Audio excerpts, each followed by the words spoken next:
Hello, everyone, and welcome to Gung Ho Guns Gaming. I hope you're having a wonderful week so far, and I hope you're enjoying Warhammer Space Marines 2. In today's video, I'm going to give you my top 13 tips and tricks that you should be watching for as you're enjoying this amazing game. Let's get into it. All right, we'll just quickly jump into one. When you start the game and during your campaign, unfortunately, you will not be able to switch your class. I know I've tried because I wanted to try if I can play something else. Unfortunately, it does not allow you. You have to play as Titus. But again, it's a really fun class, and if you do want to try the others, once you make it to this location right here by the ship or the loading dock, there's a little terminal that you can interact with. And once you start playing the operations here or the Eternal War, which is the PvP one, this is when you'll be able to actually try all the different classes, the 6 of them they are. Second tip, do not be afraid to use your tab. When you hold your tab, not only does it give you your mission on the left side and it kind of gives you where to go, but it also see your squad mates, AIs or actual players, and what their main abilities are or what their ultimate abilities are. And then you can coordinate this way of what you can do and go from there. Tip 3.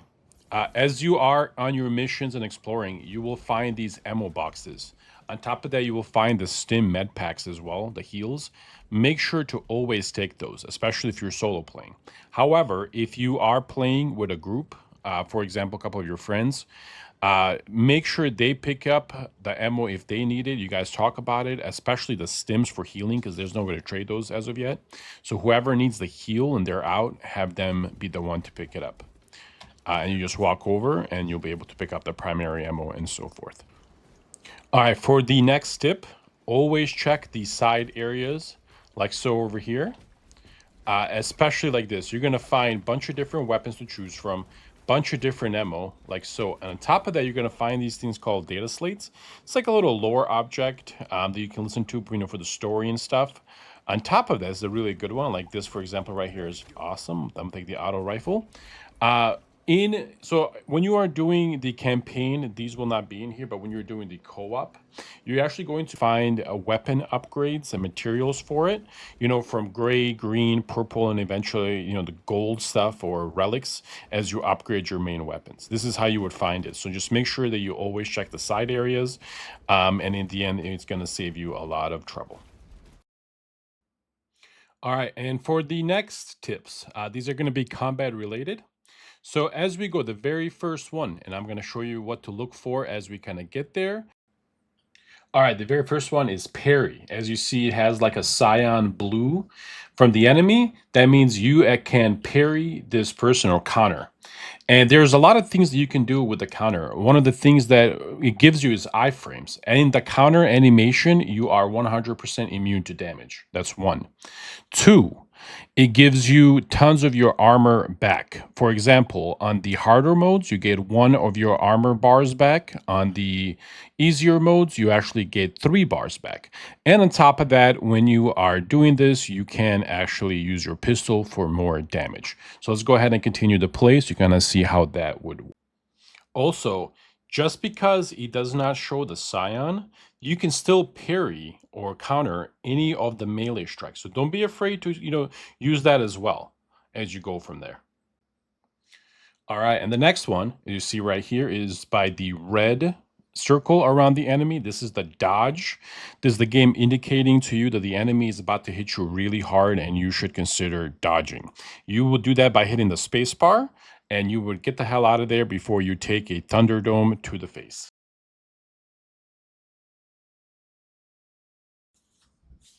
All right, and the next one. This is for your weapon, as you see right here. If you push in the middle button of your mouse, you'll be able to do like an aim fire, so you're not wasting your bullets. Otherwise, you're just spraying, and you're going to waste all that. Again, one more time. If you push in the little middle button of your mouse, it goes into aim mode, and you'll be able to easily take out enemies without wasting too many bullets. All right, and the next one is the execute. As you see right here, you want to execute as many people as you can as well. Not only does it give you your shield back, but it also puts you in that iframe animation so you're immortal. On top of that, it heals you. It just gives you all of those things. Because remember, HP recovery is only via stims and melee enemies. That means that if you melee the enemies, you will also get some healing back. And when you execute, that's part of that. So again, biggest tip here is do not run away from enemies.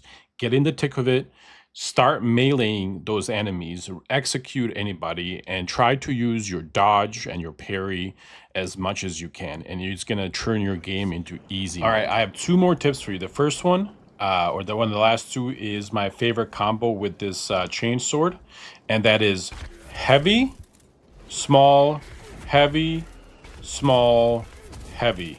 So if you can do that, it will get you in the execute state every two.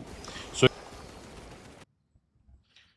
and then the last one is know your surroundings. As you see, there are these red barrels everywhere and things, blue cyan barrels and things like that that you can actually shoot and blow up, and you will damage all the enemies around you like so. All right, so those were all of the combat tips that I had. I have a few minor ones left just to kind of wrap up this video. So the first one being, and again, as you kind of go over here by this terminal, I want to show you guys the difference here with campaign and operations. I would definitely encourage you guys to do your campaign first, just so you get all the storyline. If you do not care about that, there are some operations you can do. Again, doing these might give you some spoilers into your campaign. So that's why I say, if you want to do the campaign first, I would very much encourage it. However, with that said, this is completely up to you. The operations are group play. You can actually get some of your friends to come play with you. On top of that, this is where it drops a lot of the really, really good things. So for example, if you look right over here in the operations, if you look at Inferno, for example, right over here, and then we will accept it just to kind of show you, you'll be able to pick between the 6 classes that there are. So you can try all the classes out and see which one you like better. For example, I love the Assault, but on top of that, the Sniper and the Heavy are just as good. But we will go with the Vanguard just for this one. As you see, it loads the character in, and then you can go from there. On top of that, I actually wanted to show this to you here as well. If you click this, you can actually on top here, if you see the threat minimal, if you change this, and again, let's see if we can change it from right here. So to upgrade your weapons, it's a big thing in this game. To upgrade your weapons, these first two right here, the threat minimum and average will give you the green cores. That is used to unlock the very first part of your weapon to kind of get you, as a master of weapons, if you will. And the second one, or the third one, I should say, the threat substantial. This will give you the purple things to unlock your weapon, or the purple cores, and these are again used to push it even further. And then finally, the very last one, the Ruthless, this will give you the golden cores or the legendary cores for that, gold armor or gold weapons that you can finally unlock later on. Now, as you are using these, as long as you are playing this right here in a multiplayer setting and you're holding that weapon, you will gain XP on it. That's how you would level it. But again, this is the best way to do that. And it is through the operations, in my opinion. The other thing that I would say, and especially if you just want to get as strong as possible, as quickly as possible, I would encourage you to do the Inferno one over the other ones. You get a ton of XP, as you see, if you're going to change these, like for example, the average. Again, these are very, very simple, very, very, short, a lot shorter than the other ones. I would say 50% shorter for the longer it takes to do the Inferno than the other ones. And it gives you tons of XP, tons of armory data, and all that stuff. You can, while you do the Inferno, and again, this is the best fire method in my opinion, it's one, really fast. You get 2 armory datas can be found. There's one on the ground, and then one from the, from the boss fight that you get, plus tons of XP. So If you just want to get as strong as possible, this is the one that I would encourage you to do. The next one, again, some minor things over here. And again, it's one of those things that really, really helps me out, and it really made things a lot easier. If you hit your escape and go to settings, I really, really want to show you guys this because this really went crazy on me, and I want to show that to you here as well. All right, and this right here, I don't know why they did this. It freaked me the hell out. I had a hard time with this. So for you to switch to your primary weapon, it's 2, but to switch to your secondary is 1. That makes absolutely no sense. It should be the other way around. It should be that, and then this should be 2. That way, when you press 1, it goes to your primary weapon. When you press 2, it goes to your secondary weapon. The other thing is this right here for equipment, or AKA grenades.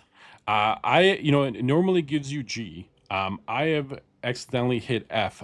Can't even remember how many times for this. So I normally switch this to 4, and it makes things so much easier that you don't have to worry about that. And lastly, right over here in accessibility, again, this is just to make things super, super easy for you so you don't have to go too crazy, is this one right here, automatic attention focus.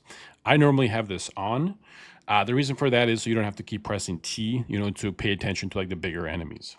So these are my tips. I also have one coming up for how to upgrade your weapon the proper way and all that good stuff.